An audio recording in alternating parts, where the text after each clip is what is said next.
നാം എന്തുകൊണ്ട് ദൈവത്തെ സ്തുതിക്കണമെന്ന് ചില ഇരുൾ അടഞ്ഞ വഴികളിൽ തിരുനാളമാകുവാൻ ഇന്നത്തെ ചിന്ത.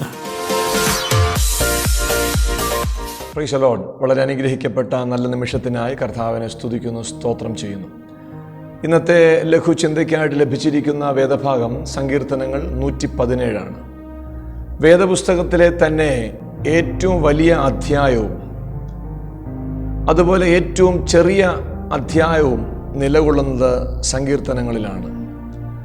117 സങ്കീർത്തനം 2 വാക്യങ്ങൾ അടങ്ങിയിട്ടുള്ളൊരു സങ്കീർത്തനമാണ്. ദൈവത്തെ സ്തുതിക്കുക, സകലരും ദൈവത്തെ സ്തുതിക്കുക, എന്തുകൊണ്ട് ദൈവത്തെ സ്തുതിക്കണം എന്നീ കാര്യങ്ങളാണ് ഈ ലഘു സങ്കീർത്തനത്തിൽ അടങ്ങിയിരിക്കുന്നത്. 1-ാമത്തെ വാക്യം ഞാൻ നിങ്ങൾക്ക് വേണ്ടി വായിക്കുകയാണ്. സകല ജാതികളുമായുള്ളവരെ യഹോവയെ സ്തുതിപ്പിൻ, സകല വംശങ്ങളുമായുള്ളവരെ അവനെ പുകഴ്ത്തുവിൻ. ദൈവത്തെ സ്തുതിക്കുക, ദൈവത്തെ മഹത്വപ്പെടുത്തുക. എന്തുകൊണ്ട് എന്ന് ചോദിച്ചാൽ 2-ാമത്തെ വാക്യം പറയുന്നു, നമ്മോടുള്ള അവൻ്റെ ദയ വലുതായിരിക്കുന്നു, യഹോവയുടെ വിശ്വസ്തത എന്നേക്കുമുള്ളത്, അതുകൊണ്ട് തന്നെ യഹോവയെ സ്തുതിപ്പിൻ. വേദപുസ്തകം ഉടനീളമെന്ന് പരിശോധിക്കുമ്പോൾ നാം എന്തുകൊണ്ട് ദൈവത്തെ സ്തുതിക്കണമെന്ന് ചില വേദഭാഗങ്ങളിലൂടെ ഇന്ന് പകൽക്കാലം സംസാരിച്ചിട്ട് വാക്കുകൾക്ക് വിരാമം കുറിക്കുവാനായിട്ട് താല്പര്യപ്പെടുകയാണ്.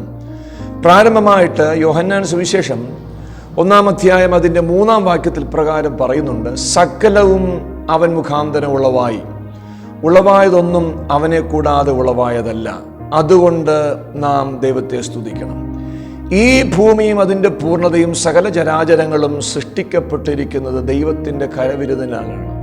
അങ്ങനെയാണെങ്കിൽ ആ ദൈവത്തെ സ്തുതിക്കേണ്ട വലിയ ഉത്തരവാദിത്വം നമുക്കുണ്ട്. ഈ ഭൂമിയിൽ മറ്റാരെയും അപ്രകാരം ബഹുമാനിക്കുവാനോ വണങ്ങുവാനോ സാധ്യമല്ല. കാരണം നമ്മെ നിലനിർത്തുന്നത്, നമ്മെ സൃഷ്ടിച്ചിരിക്കുന്നത്, നമ്മുടെ ഇന്നലകളെയും ഇന്നിനെയും നാളത്തെയും അറിയുന്നത്, വ്യക്തമായിട്ട് അറിയുന്നത് സർവശക്തനായ ദൈവമാണ്, കർത്താവിൻ്റെ പുത്രനായ യേശുവാണ്. അങ്ങനെയാണെങ്കിൽ ഇന്ന് പകൽക്കാലം ഞാൻ നിങ്ങളോട് പറയട്ടെ, നാം അവനെ സ്തുതിക്കേണ്ടത് അത്യന്താപേക്ഷിതമാണ്. 2-ാമതായിട്ട് ചിന്തിക്കുമ്പോൾ ഫിലിപ്പിയ ലേഖനം 2-ാം അധ്യായം അതിൻ്റെ 9-ാം വാക്യത്തിൽ പ്രകാരം രേഖപ്പെടുത്തിയിരിക്കുന്നു, അതുകൊണ്ട് ദൈവവും അവനെ ഏറ്റവും ഉയർത്തി സകല നാമത്തിനും മേലായ നാമം നൽകി. യേശു കർത്താവിനെ കുറിച്ച് പ്രതിപാദിച്ചിരിക്കുന്ന വാക്യമാണ്.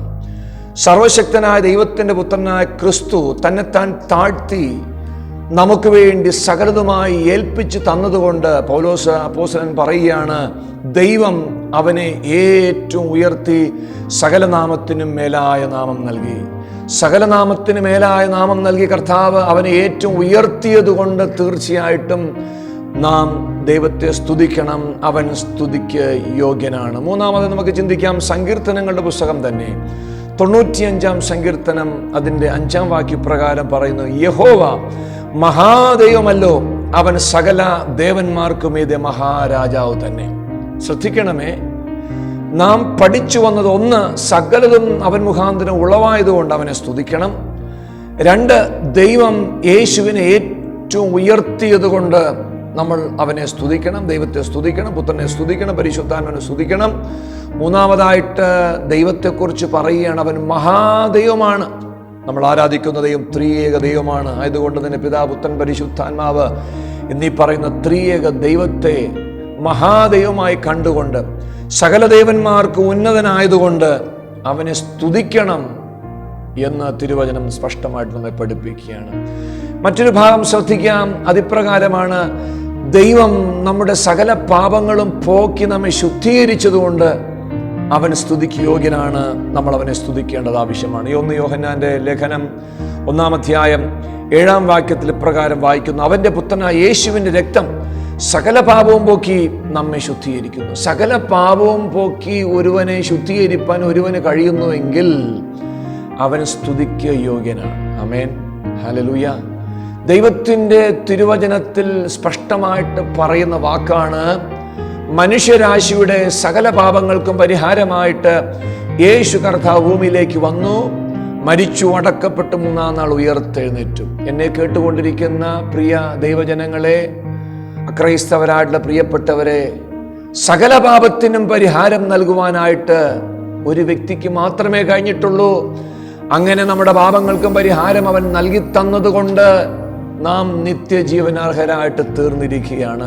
ലോകസ്ഥാപനം മുന്നമേ തന്നെ നമ്മെ തിരഞ്ഞെടുത്ത കർത്താവിൻ്റെ ആ വലിയ വിളിയാൽ, വലിയ തിരഞ്ഞെടുപ്പിനാൽ അവൻ വിശ്വസിക്കുന്നവർക്ക് വേണ്ടി അവൻ അത്ഭുതങ്ങൾ ചെയ്തുകൊണ്ടിരിക്കുകയാണ്. അവൻ നമ്മെ രക്ഷയിലേക്ക് നയിച്ചിരിക്കുകയാണ്.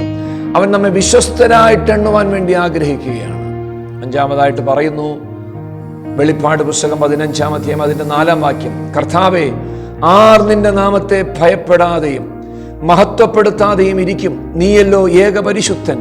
നിന്റെ ന്യായവിധികൾ വിളങ്ങി വന്നതിനാൽ സകല ജാതികളും വന്ന് തിരുസന്നിധിയിൽ നമസ്കരിക്കും. ശ്രദ്ധിക്കണം, സകല ജാതികളും അങ്ങയെ നമസ്കരിക്കുവാൻ കാരണം മറ്റൊന്നുമല്ല, അങ്ങയുടെ ന്യായവിധികൾ വെളിവായി വന്നിരിക്കുകയാണ്. അവസാന നിമിഷത്തിൽ ന്യായവിധി ദിവസത്തിങ്കൽ നമ്മുടെ ഓരോരുത്തരുടെയും പേർ ചൊല്ലി കർത്താവ് വിളിക്കുമ്പോൾ അവൻ്റെ രക്തത്താൽ വീണ്ടെടുക്കപ്പെട്ട് കഴുകൽ പ്രാപിച്ച, പാപമോചനം പ്രാപിച്ച എല്ലാവർക്കും ഒരു വലിയ നന്മ, വലിയൊരു അനുഗ്രഹം, വലിയൊരു നിത്യത ഉണ്ട് എന്നുള്ളൊരു വലിയ ബോധ്യം നമുക്ക് നൽകിത്തരുന്നത് സർവശക്തനായ യേശു കർത്താവിൻ്റെ രക്തം. അങ്ങനെയാണെങ്കിൽ ഈ കർത്താവ് വിശ്വസിക്കുക മാത്രമല്ല, ഓരോ നിമിഷം അവനെ സ്തുതിച്ചുകൊണ്ട് ദൈവത്തെ മഹത്വപ്പെടുത്തിക്കൊണ്ടായിരിക്കാൻ സർവശക്തനായ ദൈവം നമ്മെക്കുറിച്ച് ആഗ്രഹിക്കുകയാണ്. അതിനായിട്ട് കർത്താവ് നമ്മെ സഹായിക്കുമാറാകട്ടെ എന്ന് പ്രാർത്ഥിച്ചു വാക്കുകൾക്ക് വിരാമം കുറിക്കുന്നു. ദൈവം നമ്മെ ധന്യമായിട്ട് അനുഗ്രഹിക്കുമാറാകട്ടെ. അവൻ്റെ വിശ്വസ്തത എന്നേക്കും.